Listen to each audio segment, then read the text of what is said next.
June 05 stoic ಉಲ್ಲೇಖಗಳು ಕನ್ನಡದಲ್ಲಿ. ಜಗತ್ತಿಗೆ ನಿಮ್ಮ ಭಾವನೆಗಳ ಬಗ್ಗೆ ಕಾಳಜಿಯಿಲ್ಲ, ನಿಮ್ಮ ಯೋಜನೆಗಳ ಬಗ್ಗೆಯೂ ಅದಕ್ಕೆ ಆಸಕ್ತಿಯಿಲ್ಲ. ಮಾರ್ಕಸ್ ಅರೋಲಿಯಸ್ ಇದನ್ನು 2000 ವರ್ಷಗಳ ಹಿಂದೆಯೇ ಹೇಳಿದರು. ನಾವು ಗಂಟೆಗಟ್ಟಲೆ ಸೋಷಿಯಲ್ ಮೀಡಿಯಾದಲ್ಲಿ ಕಾಲ ಕಳೆಯುತ್ತೇವೆ, ಆರ್ಥಿಕತೆಯ ಬಗ್ಗೆ ಚಿಂತಿಸುತ್ತೇವೆ, ಅಥವಾ ನಮಗೆ ಪರಿಚಯವೇ ಇಲ್ಲದವರ ಮೇಲೆ ಕೋಪಿಸಿಕೊಳ್ಳುತ್ತೇವೆ. ನಮ್ಮ ಕೈಯಲ್ಲಿಲ್ಲದ ವಿಷಯಗಳನ್ನು ನಿಯಂತ್ರಿಸಲು ಹೋಗಿ ನಾವು ಸುಸ್ತಾಗುತ್ತಿದ್ದೇವೆ.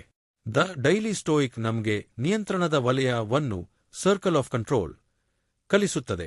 ಎಪಿಕ್ಟೇಟಸ್ ಹೇಳಿದಂತೆ, ಹವಾಮಾನ, ಟ್ರಾಫಿಕ್ ಅಥವಾ ಇತರರ ಅಭಿಪ್ರಾಯಗಳನ್ನು ನೀವು ಬದಲಿಸಲಾರಿರಿ.